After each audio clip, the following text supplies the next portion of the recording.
5 pens and 7 pens together, 5 pencils and 7 pens together cost 50 rupees, whereas 7 pencils and 5 pens together cost 46 rupees. Form a pair of linear equation in 2 variables. ఇక్కడ మనకి 2 వేరియబుల్స్లోని ఒక equation రాయాలంటే అది ఎలా ఉంటుందంటే a x plus b y plus C is equal to 0 ఇలా రాసుకోవచ్చు linear equation in 2 variables. ఇక్కడ ఎక్స్ ఒక వేరియబుల్, వై ఒక వేరియబుల్. ఈ ఫామ్లోని ఇచ్చిన ఇన్ఫర్మేషన్తో రాయాలి. లెట్ పెన్సిల్స్ని ఎక్స్ అనే వేరియబుల్ అనుకుందాం, పెన్స్ని వై అనే వేరియబుల్ అనుకుందాం. ఇప్పుడు మనకి పెన్సిల్స్ ఎన్ని ఉన్నాయి? 5. సో పెన్సిల్స్ని ఎక్స్ అనుకున్నాం కాబట్టి ఎన్ని పెన్సిల్స్ ఉన్నాయి? 5 పెన్సిల్స్ ఉన్నాయి, 5x. పెన్స్ ఎన్ని ఉన్నాయి? 7. పెన్స్ని ఏమనుకున్నాము? వై అనే వేరియబుల్ ఉన్నాయి అనుకున్నాము కాబట్టి 7 పెన్స్ అంటే 7 వైలు. ఒక పెన్నుని వై అనుకుంటే ఎన్ని పెన్నులు ఉన్నాయి? 7 పెన్స్ ఉన్నాయి కాబట్టి 7y.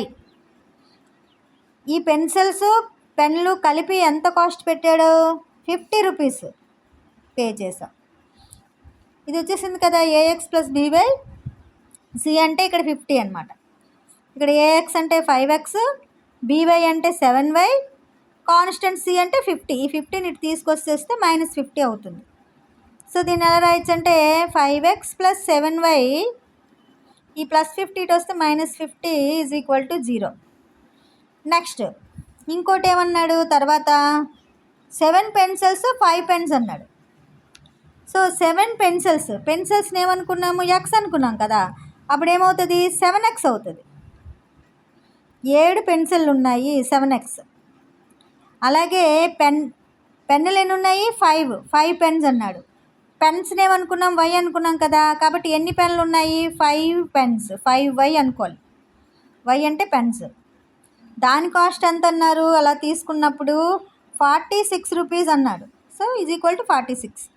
ఈ రెండు ఇలా కొంటే 7 పెన్సిళ్ళు 5 పెన్నులు కొంటే నీకు 46 రూపాయలు అయింది, 46 రూపీస్. సో ఇది a x plus b y is equal to C రూపంలో వచ్చింది. దీన్ని ఎలా రాసుకోవచ్చు? మళ్ళీ 7x ప్లస్ 5y, ఈ 46 తీసుకొచ్చేస్తే -46 అవుతుంది, is equal to 0.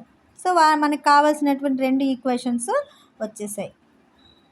5x plus 7y -50 is equal to 0, 7x plus 5y -46 is equal to 0.